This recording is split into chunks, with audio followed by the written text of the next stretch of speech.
hope this is going to work. Yes. Hi there, guys. Good morning. I'm slightly confused because I was messing with my battery setting just now.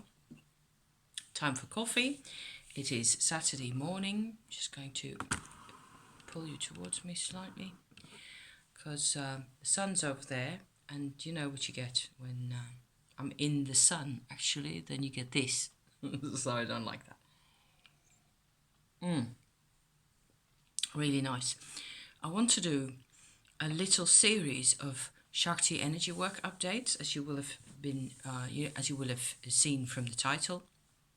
There will maybe be, 3 or 4 different ones coming fairly soon, in quick succession. I hope is my plan. Because what I found out is that I've got actually several kinds of areas that I've used the Shakti, and some of them are linked and some of them really aren't in a way. So I want to, make things as clear as possible. So I will post little talks about them separately. So for any of you guys who don't really know what I'm on about, I've started this, what I call Shakti energy work, early in 2019. So it's only been like a year or so that I've done this, and it has involved a couple of fairly simple, fairly straightforward, like meditation exercises or vibration focus exercises that I've been able to keep up doing all through the year, really quite often, several times a week. And I wanted to, tell you how that's been going anyway. I've done sort of more or less regular updates throughout the year. I've also done a few videos at the beginning where I sort of presented my approach and the way I was going about this. And also, one of the things that I'd like to say at this point is that I have started off doing this because I have read online and heard people talk online about Shakti or Kundalini energy, which is, as far as I'm concerned, it's basically the same thing. I use the word Shakti for a reason that I will also go into in a bit. But what I tend to hear people say is that they're scared. And I wanted to get to know this energy that is actually really personal and really, pertinent to us, to ourselves, to who we are. I wanted to get to know it properly and find out whether there was anything to be scared of really, and B, if there's anything to be scared of, what to do about that. Because I don't like scary tales for no reason, and then people stay away from this, and never do anything with it when it might actually help them quite a bit. So that was basically my motivation to also for myself to start investigating this matter at all. And also because I have felt that there were areas in my body in particular that could do with a bit more energy, or could do with getting energy supplied to them on a much more consistent, regular basis. And I was curious and interested to see how that would work out. You can see that I've got a little candle here because it's reflecting in my glasses, and because the sun's going in and out and it's raining on and off and there's big clouds. So the lighting is going to be a bit of a mess, as usual, but the candle is going to be there for a bit. So I don't like people to go into, there's even a website I think that's called Kundalini Crisis, that I encountered, I think it's, 6 years ago or so. So it may well be that's completely changed, and I wouldn't know really. But people tend to do a bit of they tend to be scared of this energy, and I can see why. It's not really something that it's not a meek kind of an energy, and it's, to me now, it feels very friendly and very supportive, but it takes a bit of getting used to, and it takes a bit, you have to get to know it. So all that is also, part of my whole approach, is that people don't take time for these type of things anymore. And one thing that I'm reminded of suddenly is that people talk about their depth year that they've been doing in 2019, and how they're surprised that taking the time to study one particular subject, like over here, and unrelated to maybe a lot of other things that they're interested in, taking the time to study and read and, amalgamize into themselves properly what it is that they're working with, has an effect on all sorts of other fields that are, like I said, unrelated, and everything just makes more sense, and the depth is coming all over. So I've been hearing several people say that, and I've gone like, yeah, that's what happens, because the subject matter doesn't change, you change. So obviously the lens through which you see the world has improved, if you like. So yeah, and the same kind of patient endurance, perseverance, all those type of qualities is what you need for Shakti energy work. Oh yeah, I was going to say why Shakti and not Kundalini.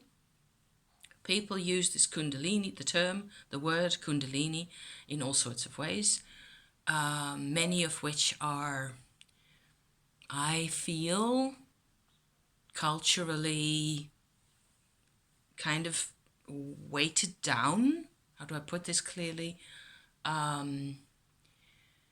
If a person says Kundalini, another person will tend to think they know what they mean. Whereas that's less the case in our parts of the world with the name Shakti. There's one reason, so that's why I use the word Shakti rather than Kundalini. As far as I'm concerned, the way I look at it, Kundalini is what Shakti becomes in the body, inside here, in you. But there's Shakti underneath us. It comes out of the earth, basically. And it progresses through us in all sorts of possible different ways. And there's something to be said about that as well, which also explains why people are scared of it. And this is where I go over into a bit more of the actual details of my approach. So this is going to be update number 1 of the series that is going to be update number 7, 7.1, if you like. I don't know how to do any of this, you guys. I'm just making it up as I go along. Apart from the actual work that I've done, which is what I'm telling you about. So, one of the first things that I noticed when I started working with Shakti, okay? So I don't really use Kundalini, because then you go into the chakras and all the rest of it, and people will assume that they know what you're talking about. And no more thought is put into it. No more questions are asked, okay? And I want you to ask as many questions of yourself or of me or of anybody as you can possibly think of, because then, you're extracting new territory from all this, and you're making it your own. And of course, maybe what I've done in the past year is just ABC to somebody who's done this type of work in India, and where they've, learned in schools to work with this material. It's not like it's in every high school, but I know that there is people working with Shakti in India way more than we get to know of. And so I will go into the details for the actual Shakti work and how that goes about in a bit more. There's one other element that I want to stress that I've got over here, and because I've got notes. This is how I do my notes, little bits of paper. If you look up on YouTube the term Shaktipat, it's just one word. This is actually a very, maybe very helpful way for people to get to know Shakti energy, but then it is sort of transmitted to you by the person on the screen, right? It is like an energy transmission, like a violet flame transmission. There's those things as well, except that it's actually a person doing some type of a move, mojo like this, where they are working with their Shakti, and that's coming through to the other side, and you can pick up on it. Your Shakti inside you can pick up on theirs, because there's a communication between the two Shaktis. And there's more to be said about that anyway. I am, I think, going to do and try and do my own Shaktipat at some point, where I will just, try to do this in this way, in a way that's more or less, where I've no idea really. I want, a bit of music to go with that, and because it's a silent transmission normally, and so on and so forth. But that will, I will do that when I feel the time is right, okay? But just so as to acquaint you with the term Shaktipat, because that's really where you can also see that the word Shakti is relevant to this whole process. There's loads more in Indian mythology and writing and literature, even about Shakti as a goddess. And I'm not even going into that necessarily. Personally, for me, I do see my Shakti energy as having a personality of sorts.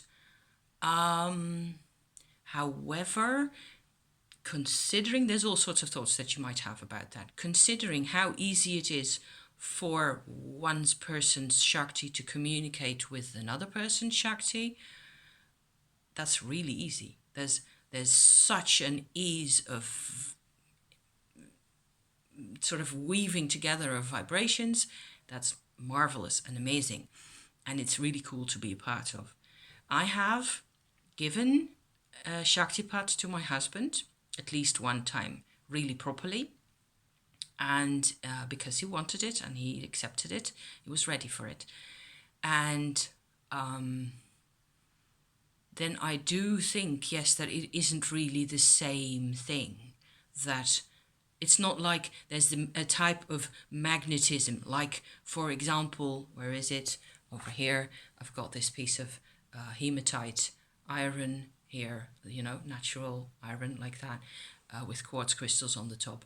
That anybody will have the same, more or less the same physical magnetic effect in their bodies from this stone. And the Shakti would be similar, as in it is just a force of nature.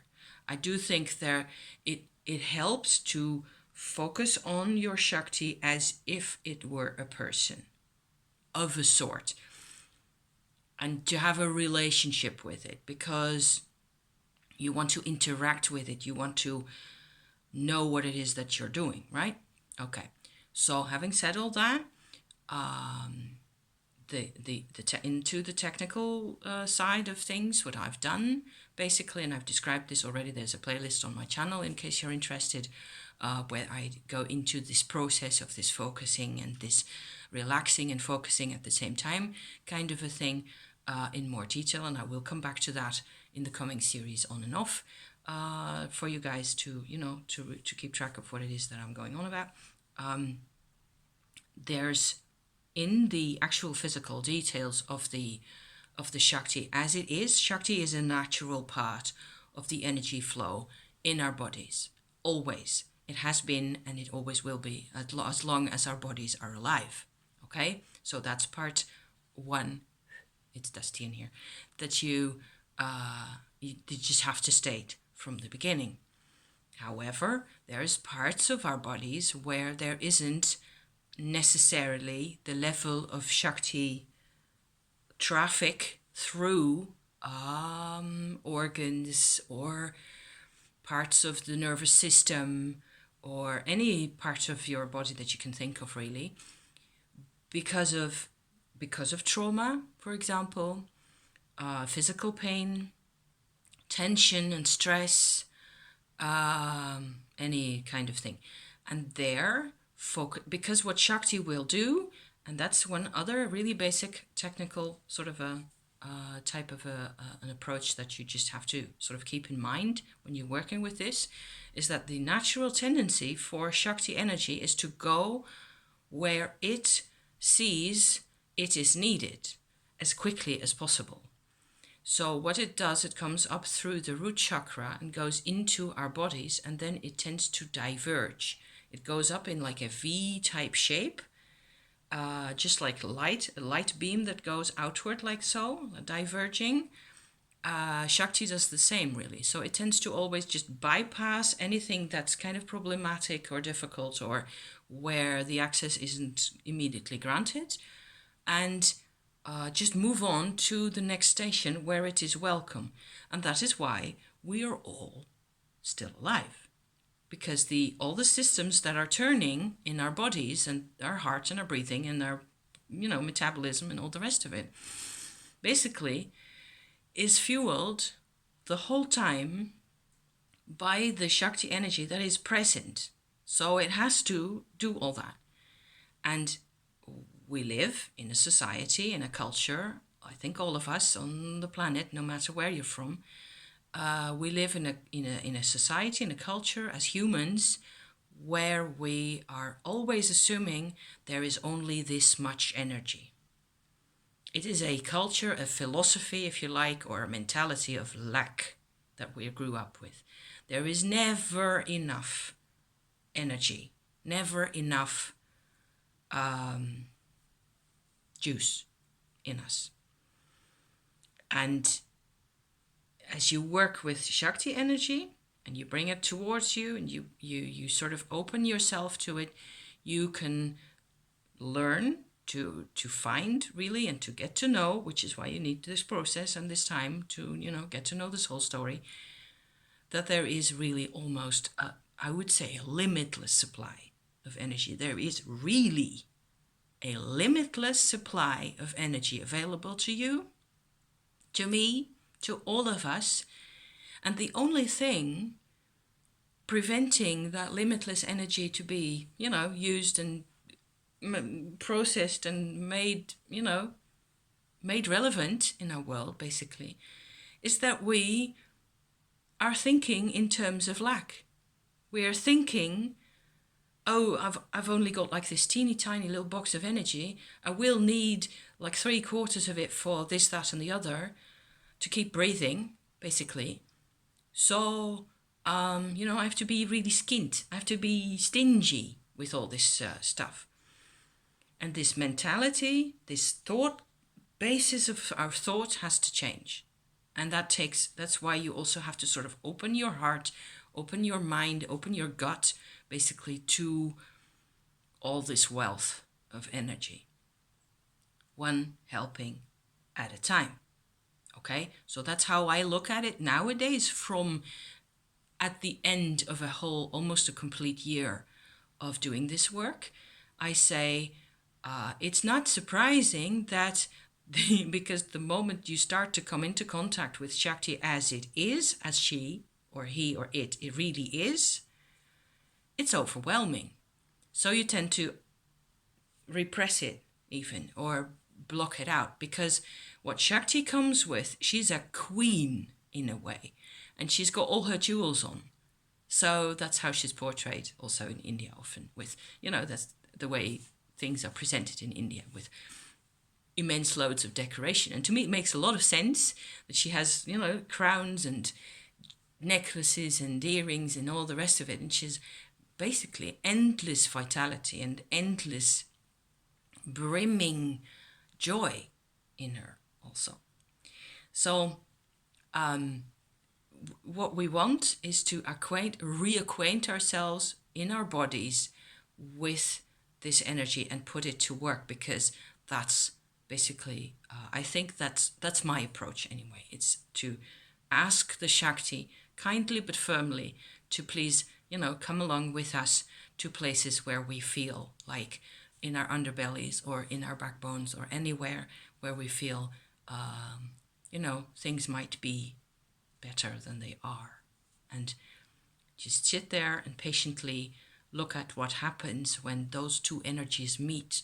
The energy of having to do everything by yourself, all alone, cold, with no supplies, and just bravely battling on through, through the dark and the night and the misery.